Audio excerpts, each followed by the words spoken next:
Bismillahirrahmanirrahim. Assalamualaikum warahmatullahi wabarakatuh. Salam sejahtera untuk kita semuanya. Yang saya hormati Ibu Dr. Anda Hajah Arifah Hoiri Fauzi, Menteri Pemberdayaan Perempuan dan Perlindungan Anak, Pak Oto Hasibuan, Wakil Menteri Koordinator Bidang Hukum, HAM, Imigrasi dan Pemasyarakatan, Bapak-bapak dan Ibu para Wakil Menteri, Pak Dr. Bob Hasan, Kepala Badan Legislasi Dewan Perwakilan Rakyat Republik Indonesia, Ketua Lembaga Perlindungan Saksi dan Korban, Pak Dr. Ahmadi, kepada Badan Strategi Kebijakan yang mewakili Menteri Hukum Republik Indonesia, Pak Asep Kurnia yang mewakili Sekretaris Jenderal dari Kementerian Imigrasi dan Pemasyarakatan, kemudian yang saya hormati juga Bapak Irfan Junaidi, Direktur Pemberitaan Lembaga Kantor Berita Nasional Antara, dan Pak Muhammad Kusmirindarto,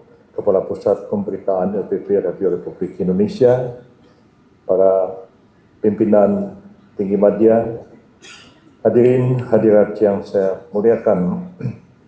Pertama-tama, marilah kita mengucapkan puji dan syukur kehadirat Tuhan Yang Maha Kuasa, karena atas rahmat dan karunia-Nya jualah pada hari ini kita dapat berkumpul untuk mengikuti kegiatan penyerahan rekomendasi kebijakan Kementerian Koordinator Bidang Hukum, HAM, Imigrasi dan Pemasyarakatan. Pemerintahan Kabinet Merah Putih lahir dengan semangat pembaharuan dan transformasi menyeluruh dalam tata kelola pemerintahan negara. Dalam menjawab tantangan zaman yang semakin kompleks dan dinamik, struktur pemerintahan harus mampu beradaptasi secara cepat, efisien, dan tepat sasaran. Oleh karena itu, salah satu langkah strategis yang diambil oleh pemerintah adalah pemisahan beberapa kementerian untuk memperkuat efektivitas penyelenggaraan pemerintahan dan memperjelas fokus pekerjaan masing-masing. Pemisahan kementerian bukanlah semata-mata kebijakan administratif, karena lebih daripada itu, pemisahan kementerian merupakan strategi kelembagaan untuk memperkuat fungsi pelayanan publik, memperjelas arah kebijakan sektoral, serta menciptakan birokrasi yang lebih lincah dan responsif. Setiap kementerian yang terbentuk dari proses pemisahan ini dirancang agar memiliki ruang gerak yang lebih spesifik, target yang lebih terukur, dan pertanggungjawaban kinerja yang lebih jelas. Pembentukan Kementerian Koordinator Bidang Hukum, HAM, Imigrasi dan Pemasyarakatan merupakan bagian dari agenda besar reformasi kelembagaan pemerintahan yang berpijak pada kebutuhan nyata di lapangan dan sekaligus menjawab tantangan hukum dan HAM yang kian kompleks di era globalisasi sekarang ini. Selama ini, isu-isu hukum, perlindungan HAM, pengelolaan keimigrasian, hingga persoalan pemasyarakatan masih berjalan secara sektoral, belum sepenuhnya terkoordinasi, dan belum memiliki satu pusat kendali yang mampu mengarahkan kebijakan secara menyeluruh. Padahal keempat bidang ini saling terkait erat satu dengan lainnya dan memerlukan pendekatan yang terpadu, strategis, dan berkesinambungan. Oleh karena itu, maksud dibentuknya kementerian ini adalah untuk menghadirkan struktur koordinasi yang lebih kuat, yang mampu mensinergikan kebijakan dan pelaksanaan program lintas kementerian dan lembaga di sektor hukum, HAM, imigrasi, dan pemasyarakatan. Kementerian ini didesain tidak untuk mengambil alih tugas operasional kementerian-kementerian teknis yang sudah ada, tapi untuk memastikan bahwa seluruh kebijakan strategis dapat berjalan serasi, tepat sasaran, dan terukur dalam pelaksanaannya.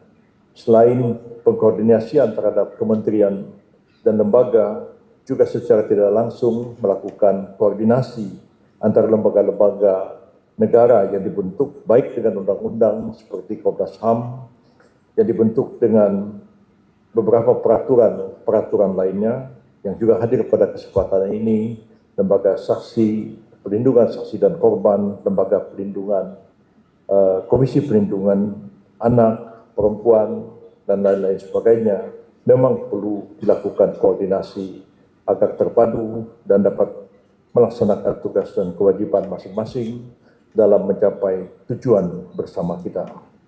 Kementerian Koordinator Bidang Hukum, HAM, Imigrasi, dan Pemasyarakatan hadir dengan mandat strategis untuk memastikan kebijakan hukum hak asasi manusia berjalan harmonis, tidak tumpang tindih, dan berorientasi pada hasil yang nyata. Dalam dokumen RPJMN tahun 2025-2029, Kemenkokumham IMIPAS mengampu target pencapaian indikator prioritas nasional Indeks Pembangunan Hukum yang terdiri atas 5 pilar. 1 pilar budaya hukum, 2 pilar materi hukum, 3 pilar kelembagaan hukum, 4 pilar penegakan hukum, dan 5 pilar informasi dan komunikasi hukum. Hadirin yang saya muliakan, berdasarkan kebijakan strategis, tentunya Kemenkokumham IMIPAS melaksanakan arah kebijakan ke depan, yaitu pertama, penguatan tata kelola hukum dan regulasi, kedua, pelindungan dan pemajuan hak asasi manusia yang inklusif, dan yang ketiga, transformasi keimigrasian dan pemasyarakatan. Penguatan tata kelola hukum dan regulasi ini adalah sebagai upaya sistematik dan kelanjutan yang dilakukan oleh pemerintah untuk meningkatkan kualitas, efektivitas, dan akuntabilitas sistem hukum dan dalam kerangka regulasi.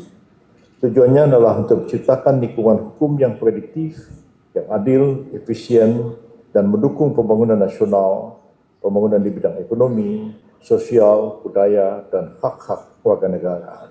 Sedangkan perlindungan pemajuan HAM yang inklusif adalah pendekatan yang memastikan bahwa upaya penegakan dan penghormatan HAM tidak hanya dilakukan secara umum, tapi secara khusus memperhatikan dan mengatasi kebutuhan, kerentanan, dan tantangan spesifik yang dihadapi oleh kelompok-kelompok minoritas, marginal, atau kelompok rentan di masyarakat kita.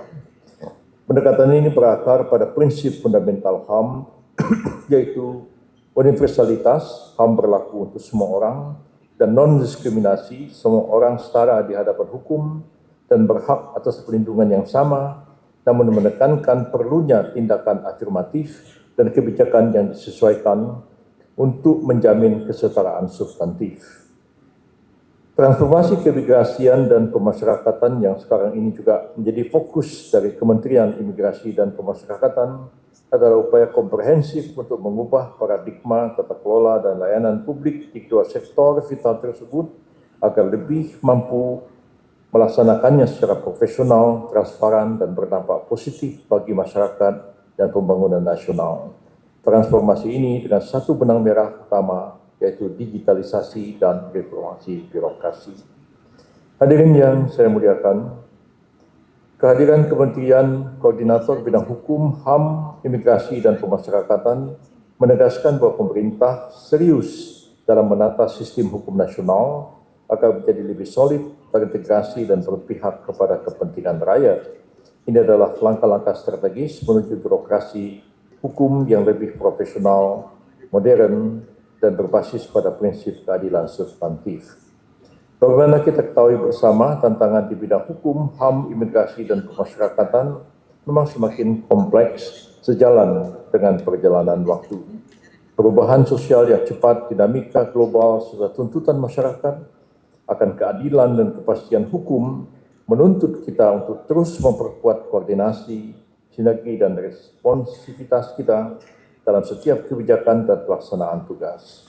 Kemenko mempunyai target kinerja output, yaitu menghasilkan rekomendasi kebijakan.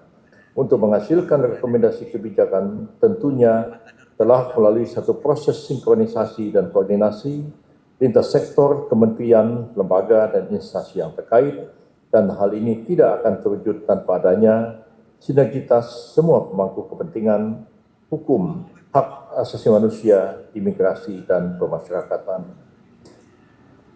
Kami mengajak kepada Bapak dan Ibu-Ibu semua, kementerian dan lembaga, mari kita bersama-sama meningkatkan koordinasi dan sinergi antara kita bersama, karena kita adalah berada dalam satu pemerintahan di bawah kepemimpinan Presiden Republik Indonesia.